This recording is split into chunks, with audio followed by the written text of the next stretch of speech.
amigos de Hoja de Ruta Radio, bienvenidos a una nueva edición de Otras Voces. Hoy jueves 11 de junio del 2020, siendo las 15 horas con 11 minutos, damos la bienvenida al doctor Richard Pinargote, quien nos Muy acompaña buenas tardes.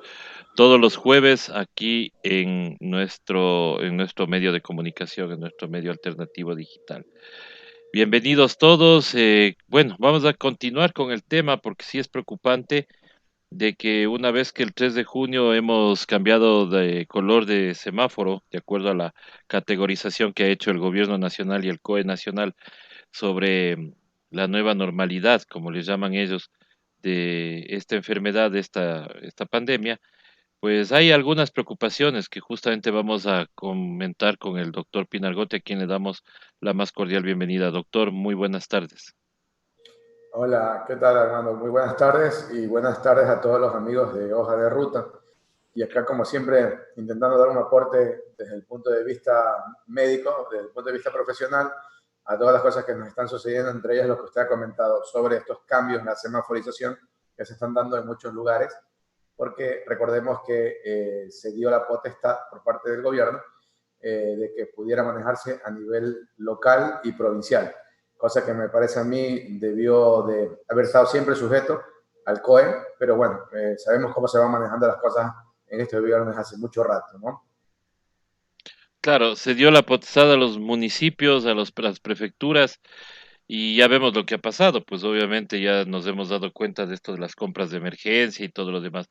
Pero, a ver, aquí en Quito, por ejemplo, se han tomado normas, se han dado disposiciones del transporte público por lo general, y justo como comentaba con un colega suyo hace pocos momentos nada más, le decía que acá los quiteños, bueno, los ecuatorianos de sí somos bien indisciplinados, entonces nos costó un día, 2 días esta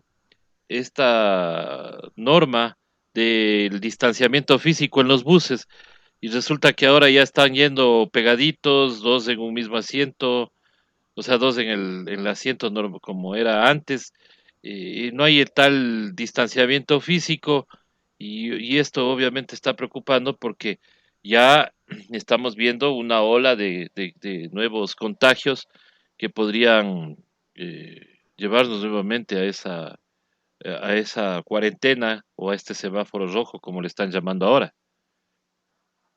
Bueno, es que era muy evidente que primero, desde mi apreciación, el gobierno quiso, entre comillas, dar o retirar las posibilidades en cuanto a acusaciones por el mal manejo que era mucho más evidente que se estaba dando. Y de una otra manera quiso desligarse de la responsabilidad y por eso ellos decidieron otorgarle este tipo de situaciones especiales en cuanto a cambios de semaforización a nivel local provincial que hubiera estado bien llevado si hubieran existido delineamientos claros desde el principio por parte del mismo gobierno. Al no existir delineamientos claros desde el gobierno, porque recordemos que el mismo semáforo rojo ya se flexibilizó. Entonces, en el momento que usted flexibilizó el semáforo rojo, dejó de ser rojo, ya era amarillo. O sea, todos los municipios y las prefecturas prácticamente empezaron en amarillo. Y lo que está ocurriendo ahora es que el supuesto amarillo es verde y ya probablemente no tenga ningún color, porque en muchas ciudades, y sobre todo ciudades grandes, nosotros nos damos cuenta cómo, al menos en las mañanas y hasta el mediodía, el desenvolvimiento del desarrollo de las ciudades se está dando cual hubiéramos estado pre-pandemia o pre-cuarentena. Entonces, de una u otra forma, estamos susceptibles a las cosas que se puedan dar. Ahora, el problema es que pese a todo lo que se diga y a la cantidad de casos que tenemos, aún es insuficiente para considerar una inmunidad de rebaño. Estamos muy largos de él. Nosotros habíamos hablado a nivel local, acá por ejemplo en las ciudades de Manaví, Puerto Viejo, Manta, que en estudios serios que se han realizado tomando muestras aleatorias a poblaciones, tanto en la parte central como periférica, aún no llegamos ni al 20% de contagios de la población. 20%. ¿Qué significa esto? Que para llegar a lo que se llama la inmunidad de rebaño, que tendríamos que llegar al 70%, estamos lejos, muy lejos. Y este 80% de personas todavía de la población no está infectada. Esto es más apremiante en ciudades como Quito, por ejemplo, donde Quito está teniendo, desde mi punto de vista, desde hace unos 10 días para acá, o 2 semanas para acá, la misma explosión de pacientes que lo tuvo Guayaquil entre el mes de marzo a abril, si recordamos. El mes de marzo a abril para Guayaquil fue uno de los más tenaces en cuanto a la cantidad de pacientes contagiados. Quito lo está teniendo ahora. Y la saturación en los servicios hospitalarios y la saturación en las terapias intensivas así lo demuestra. En este momento se puede decir que Quito está saturado al 100% en sus servicios de terapia intensiva. Y ojo que cuando hablamos de terapia intensiva, en este momento no solo tenemos que focalizarnos para la gente de COVID, porque la terapia intensiva sirve para un sinnúmero de eventos, personas que tienen que atravesar un problema severo de su salud, pacientes que lo han operado y necesitan pasar días en terapia intensiva, pacientes que sufrieron un accidente de tránsito, cualquier tipo de calamidad, en fin, muchos pacientes que necesitarían terapia intensiva. Y si no tenemos camas de terapia intensiva, existe la posibilidad de que haya incluso muertes asociadas de forma indirecta, pero asociadas por COVID-19, porque no pueden suplir esto. Entonces, sí nos preocupa que la gente haya flexibilizado y en el momento que dijeron cambiamos el semáforo, todo el mundo lo tome como que volvimos a la normalidad. Y en la semana pasada dijimos que la normalidad, al menos mentalmente, tenemos que considerarla que hasta febrero del próximo año no va a existir. ¿Sí? Y bueno, la verdad es que hay que entender, mucha gente no tiene otra forma de movilizarse. Y si hay un solo bus y hay, en teoría debería ir con la mitad de pasajeros, 10, 15 pasajeros, ¿quiénes serán los 15? Pues si hay 50 personas esperando. Entonces, toda esta situación de una u otra manera acarrea que dentro del desorden puedan aparecer muchos más casos de esto, o sea, estaríamos hablando de un rebrote, ¿no? Que preocupa, por supuesto. Un rebrote que daría una ola de casos que se evidenciarían obviamente con otra cuarentena, o sea, porque no creo que haya otra solución, o dejar que todos nos contagiemos y que viva el más fuerte. Sí, la realidad de las cosas es que, por ejemplo, uno de los países que estaba llevando en cierta medida las cosas muy bien era Argentina. Y Argentina, por estas mismas situaciones de que han flexibilizado en algunos aspectos, sí, nosotros vemos como incluso el presidente Fernández está pensando en volver a la cuarentena obligatoria estricta, porque podría escaparse de las manos. Ellos están alrededor de 20.000, 22.000 contagiados, ¿sí? Y con una cifra importante de personas fallecidas. Entonces, en el momento que yo, bueno, si tuviéramos autoridades serias, ¿no? Autoridades serias, competentes, en el momento que vemos que las cosas se están escapando y nosotros tuviéramos la certeza de que las cifras que nos dicen son reales, debería considerarse en algún momento volver nuevamente a como estábamos, siempre y cuando estuviéramos viendo eso. Pero el problema también es que no hay certeza en las cifras. Yo más le creo a las cifras que nos dan los municipios, ciertos municipios, más bien a las que me da el gobierno, porque estas cifras que nos dan ciertos municipios tienen una población, tienen un número de pruebas que han realizado que sí me diera al menos un margen de confianza mucho mayor que la que me entrega el gobierno. ¿Sí? Claro, y es el tema de las cifras, siempre tuvimos problemas desde un principio de la pandemia. Nunca se dieron verdaderas cifras y tampoco se pudo tomar. Tanto es así que en la curva que hemos visto de la OMS hay un descenso, pero terrible en la curva de Ecuador y luego subimos, pero una barbaridad. Es porque no se estaban dando las cifras correctas. Ahora, ¿qué precauciones debemos tomar, doctor? Obviamente, debemos hacer lo que nos recomiendan, el lavado constante de manos, pero últimamente he visto videos de ciertas empresas que inclusive mandan a sus empleados diciendo que, por ejemplo, la ropa no es problema, que los zapatos tampoco es problema, que es una psicosis nada más, y que tengamos, claro, el lavado de manos, el distanciamiento físico, pero hay cosas que ellos están desmitificando, según ellos, como es el tema de la ropa, de la misma mascarilla que dice que les va a dar problemas respiratorios después porque andar con la mascarilla todo el día también es malo. No sé qué opina usted, doctor. A ver, así como lo están expresando con esas palabras, no estaría de acuerdo porque es muy real. Sería mucho más práctico entender que al menos lo de la mascarilla, evidentemente, es una medida de barrera y una medida de barrera muy efectiva, porque la forma de propagación del virus y de entrada del virus es justamente a través del rostro, se puede decir, porque es ojos, nariz y sobre todo boca. Entonces, si yo bloqueo esta vía de entrada del virus de una otra manera, también evito la posibilidad de contagio. Y ojo que la mascarilla, lo interesante de la mascarilla no es solo para evitar contagiarnos, sino para las personas que están contagiadas, contagien al resto. Eso también nos olvidamos muchas veces. Y nos olvidamos muchas veces porque también, si por ejemplo en un grupo familiar alguien salió positivo, hay que asumir que toda la familia está contagiada, aunque no tenga síntomas. O sea, por antonomasia hay que entender eso. Y por ende, toda la familia, con mucho más atención, tiene que tener más cuidado incluso en el uso de mascarilla. Pero no para la familia, pues, porque obviamente la familia ya está contagiada. En el momento que yo salgo al exterior, salgo fuera, porque yo puedo ser fuente de contagio. O sea, si tenemos un poquito de humanidad y un poquito de sensibilidad hacia el prójimo, la mascarilla es una principal arma para evitar contagiarme, pero sobre todo evitar contagiar, que es un detalle importante. Y ya le digo, o sea, ya hay muchas familias que las familias saben que están contagiadas. Entonces tienen que darnos una mano, porque lo que queremos es evitar que haya un brote excesivo de casos. Lo de la ropa es lo que podríamos decir que es controversial. Si bien es cierto que el virus puede vivir en materiales como ropa, por ejemplo, tela, etcétera, ¿sí? Probablemente 24 horas, ¿sí? Sin embargo, también es real que el hecho de que, o sea, tienen que jugarse muchas coincidencias para que usted con su ropa haya ido a un sitio y alguien, no sé, le haya tosido, por ejemplo, acá en la altura del hombro, y usted después tocó con su mano a la altura del hombro y luego se tocó la cara y todo eso. O sea, como que se van sumando coincidencias. No digo que no se pueda dar, puede que se dé, obviamente. Entonces, para eso, lo que es mejor tener cierta vestimenta que queda al rezago de la casa, o sea, a la entrada de la casa, etcétera, porque con el simple hecho de que esa ropa llegue a un lugar y pudiera tener hasta 24 horas allí aireándose, hay posibilidades de que el virus se inhabilite completamente. Ahora, si usted va a un trabajo donde tiene que interactuar con mucha gente, lo obvio es que su trabajador le entregue insumos personales, sería protección, porque de pronto usted se puede convertir en un transmisor del problema, en un vector. O sea, usted puede llevarlo de un lado a otro.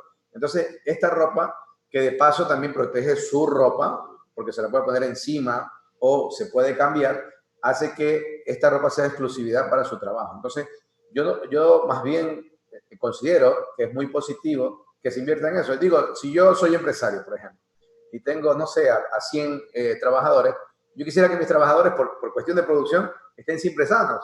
Entonces, incluso hasta para una cuestión de productividad, es importante porque tampoco es que es un gasto exagerado, ¿no? Ya hay prendas que se venden completas, que están en 15, 18, 20 dólares y que cumplen lo que yo necesito. Sí, y ahora lo de la mascarilla, que haya gente que tenga dificultad, que tenga que tenga inconvenientes para usarla toda una jornada laboral, es probable.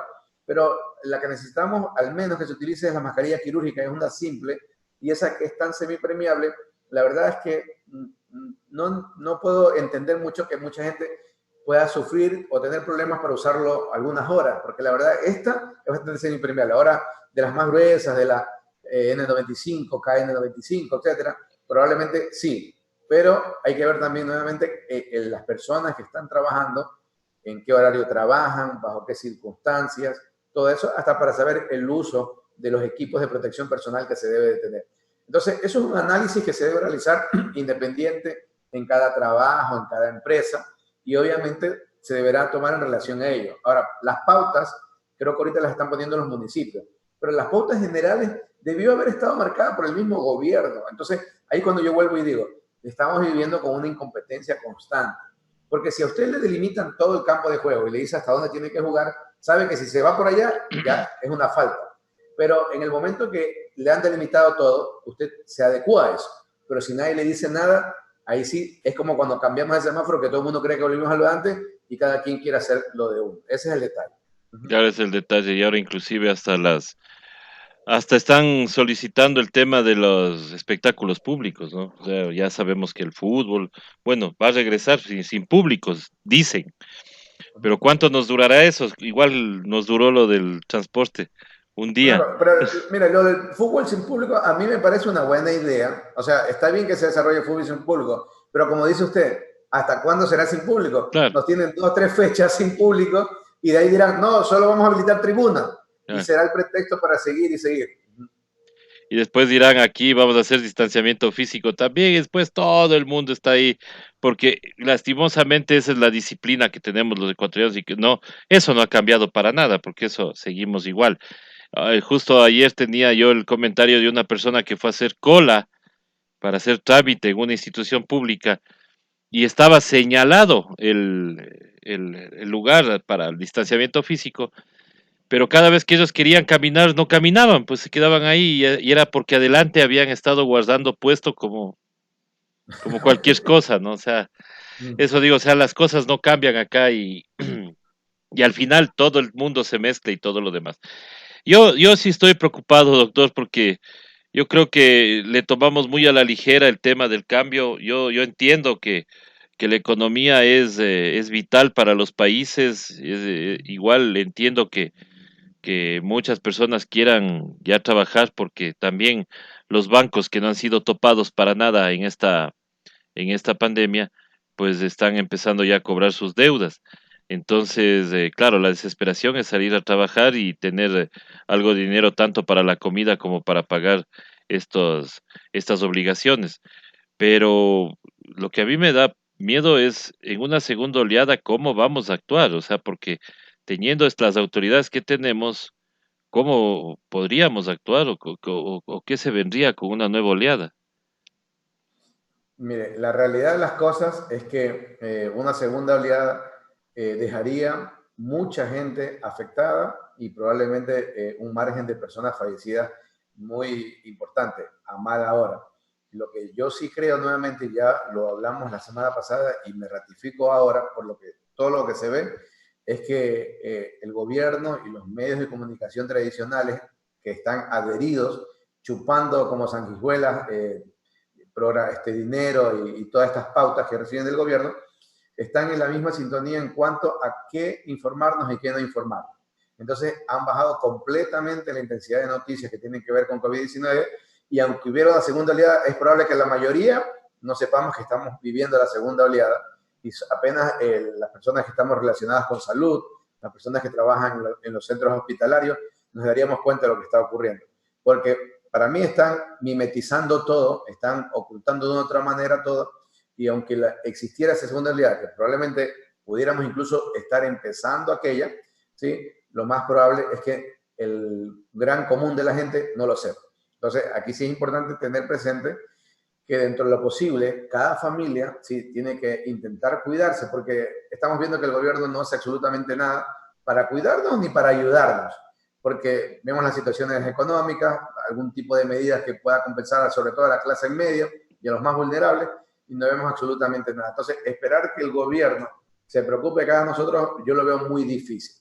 Entonces, este consejo va sobre todo a las familias que no han sido topadas por el COVID-19, que dentro de sus posibilidades intenten llevar las cosas y si es que pueden pasar el mayor tiempo posible en casa, mucho mejor. Y cuando salgan a hacer sus actividades, cumplir lo que siempre se ha dicho y que todo el mundo ya lo conoce perfectamente bien, lo de distanciamiento, todo. Hay gente que es muy disciplinada, pero hay gente que es muy consciente.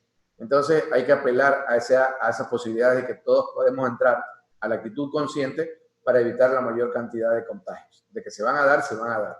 Y ojo, nuevamente, lo repito porque es un patrón que se ha venido dando y que probablemente no se repite tanto, o sea, no se lo manifiesta tanto. Y es que cuando cae COVID en una familia, toda la familia se va a infectar, porque hasta que aparezcan los síntomas, la familia, esa persona ha interactuado con su familia, han estado sin mascarillas, se han abrazado, etcétera, etcétera, han comido del mismo vaso, plato, etcétera. Entonces, es más, lo seguro es que toda la familia se haya contagiado, pero allí, como en todo grupo familiar, que hay gente mayor, menor, de edad media, habrá personas que van a sentir muy feo los estragos y habrán otras que quizás no sientan nada. Entonces hay que asumir nuevamente cuando llega la infección a alguna persona que la familia está en riesgo completo y perenne. Hay que tener mucho cuidado con él. ¿Sí? Por eso mismo era importantísimo las pruebas en cada uno de los municipios que se hagan, pero que se hagan, no que se compren con sobreprecio. El, hay una preocupación ya a nivel político y estructural del Ministerio de Salud.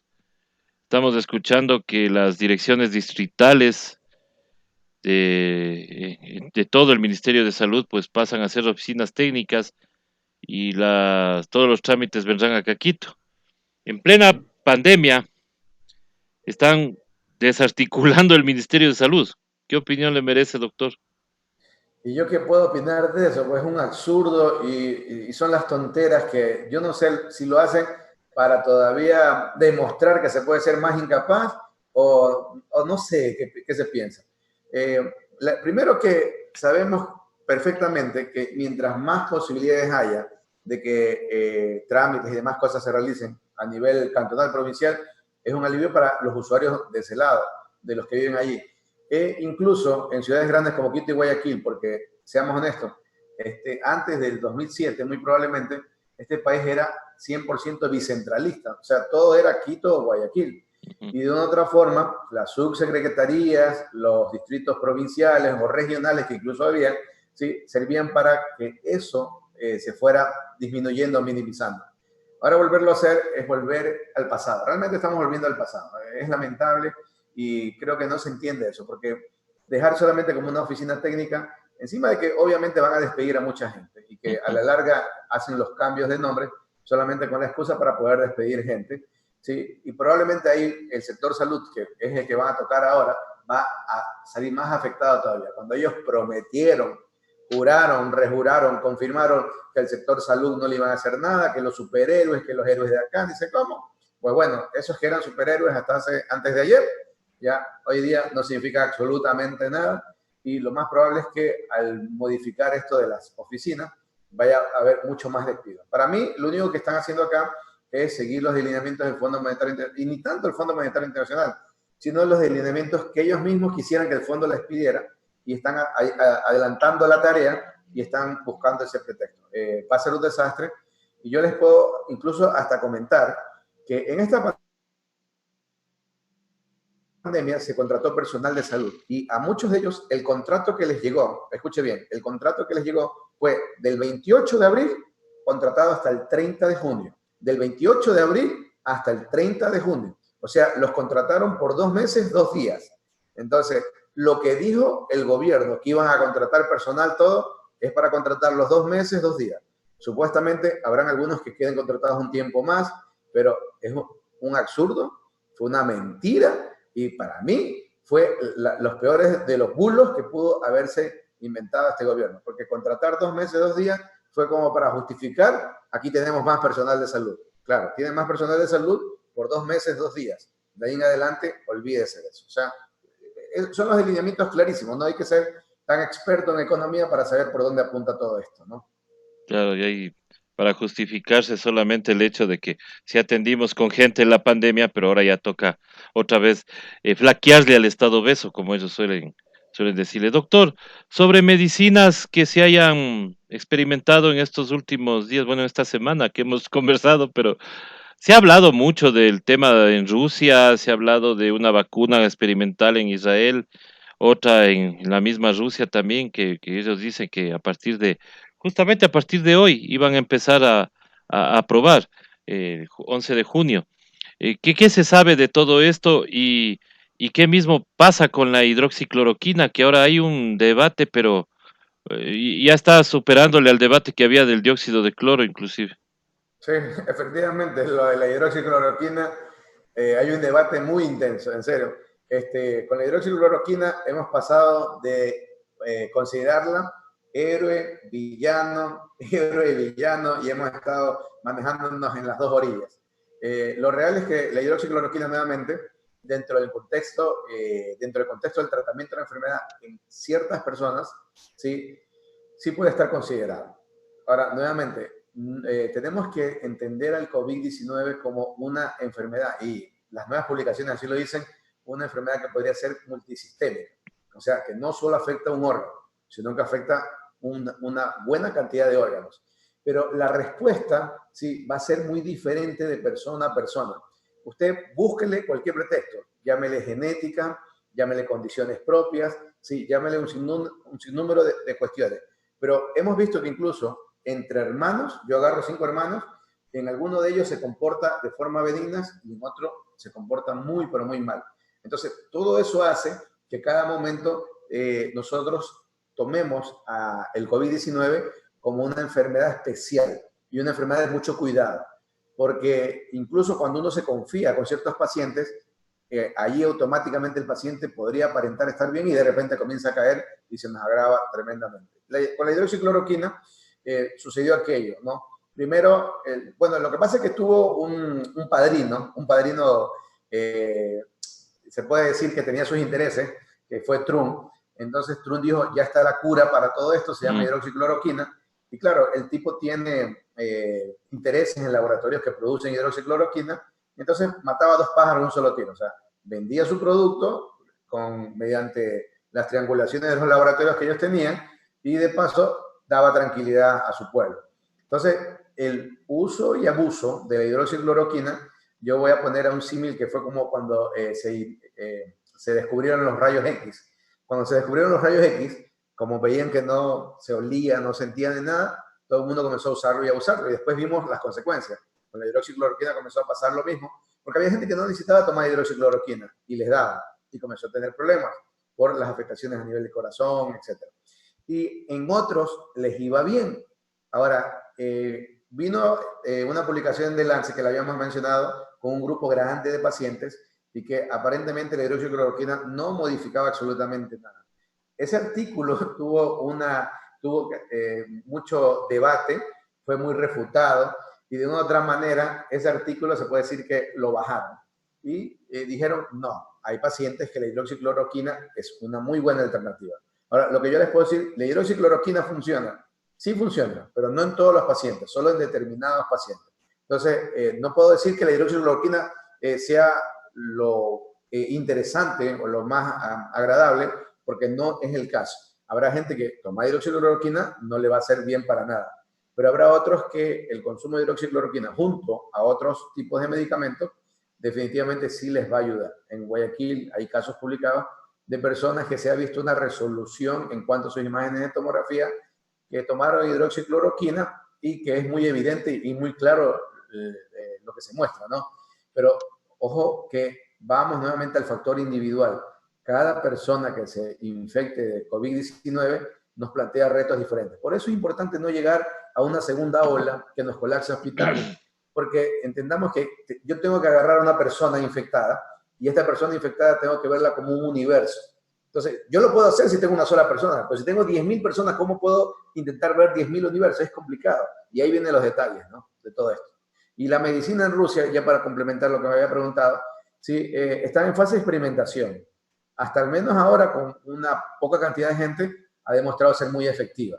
Si en esta fase de experimentación con un grupo mayor demuestra lo mismo, significa que esto sí sería una especie de cura frente al problema. No la cura completa porque, planteemos de nuevo, el COVID-19 actúa diferente de persona a persona y es una enfermedad que se muestra multisistémica. Entonces, entendiendo eso, ya podremos dar los otros delineamientos en cuanto a esas medicinas, ¿no? Claro. Listo, doctor.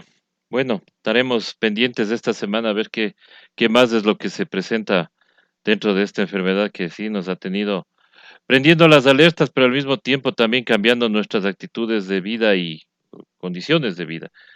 Y esto pues obviamente tiene que ir con un mejoramiento en la sanidad, en cuidarse y obviamente en tomar las medidas que se están implementando. No seamos, como es, no nos creamos superhéroes, creemos que tenemos todos los anticuerpos y resulta que después nos cae de una y amén.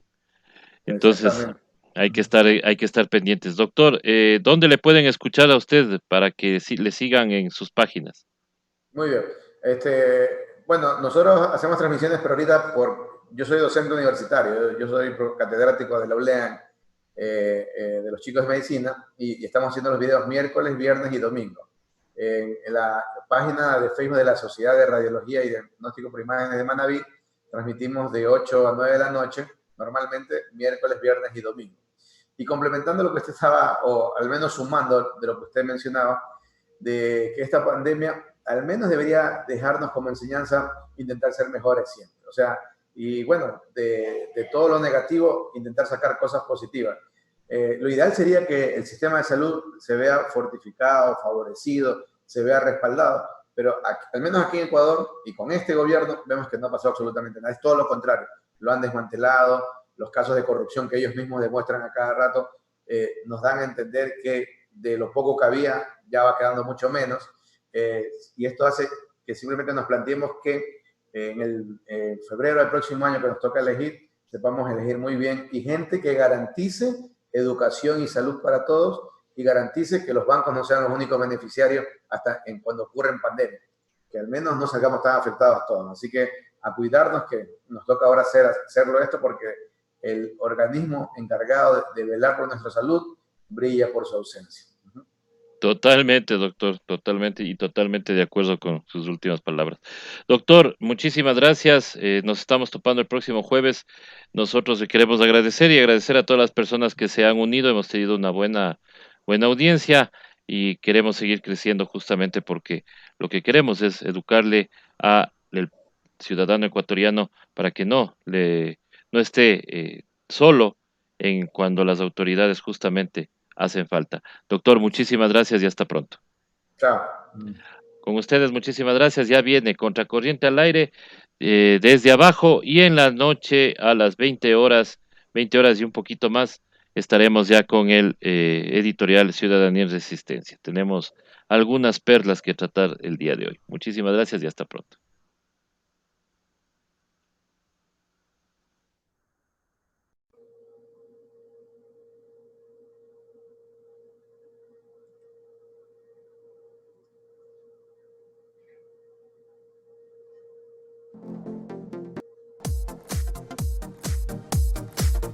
Muy bien. Creo que nos fue bien, ¿no?